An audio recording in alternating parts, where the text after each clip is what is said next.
चांगलं भवितव्य देणारा व्हावा. आता वृत्तपत्र मालकाबाबत आपल्या राज्यातील पुढाऱ्यांनी विस्तृतपणे सांगितलेलं आहे आणि काही जर असं वाटते की काहीतरी चमत्कारिक क्षेत्रच आहे.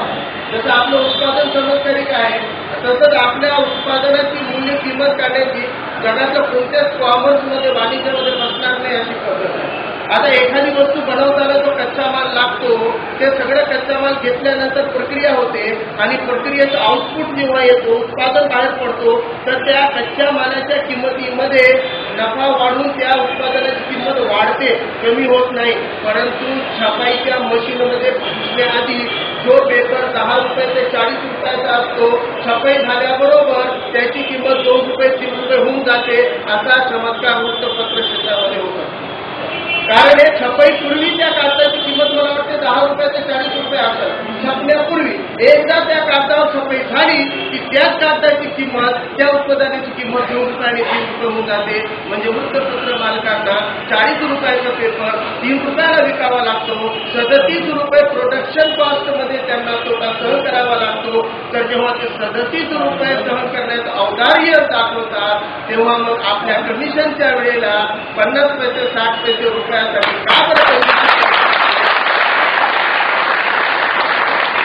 हे पण विचार करण्यासारखी बाब आहे. याच्यावर सुद्धा एकदा विचार व्हायला पाहिजे आणि या सगळ्या गोष्टीतून काहीतरी निश्चितच जर एक विचारबंधन झालं, एखादी विचार प्रक्रिया सुरू झाली तर निश्चितच काही ना काही आपल्या पदरामध्ये पडत असते. एक मुद्दा मी फक्त मान्यवरांनी येथे उपस्थित केला त्याचा थोडंसं विरोध करू इच्छितो की वृत्तपत्र विक्रेत्यांना अतिक्रमण कारवाईमधून वगळण्यात यावं. हे वगळण्याची मागणी तुम्ही करू नका. वगळून जर असं जर प्रत्येकानं आपापल्याला वगळून घेतलं तर मग लढणारे कोण राहतील आणि लढणाऱ्यांची संख्या जर कमी झाली तर त्याचं उद्दिष्ट काही राहणार नाही. तर वगळून घेण्यासाठी आपण संघटनेचे माणूस आहोत, आपण चळवळीचे कार्यकर्ते आहोत. तर आपण कुठेही शिफारसीचं किंवा एखाद्या दया घेऊन कोणताही मार्ग आपण घ्यायचं नाही. आपण लढून आपला हक्क मिळवून घ्यायचा आहे.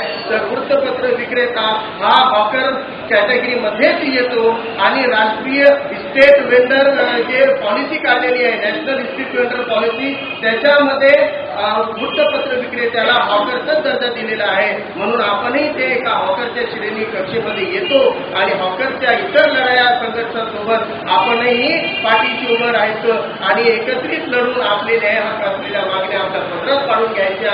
असा महापौर चांगले आलेले आहेत.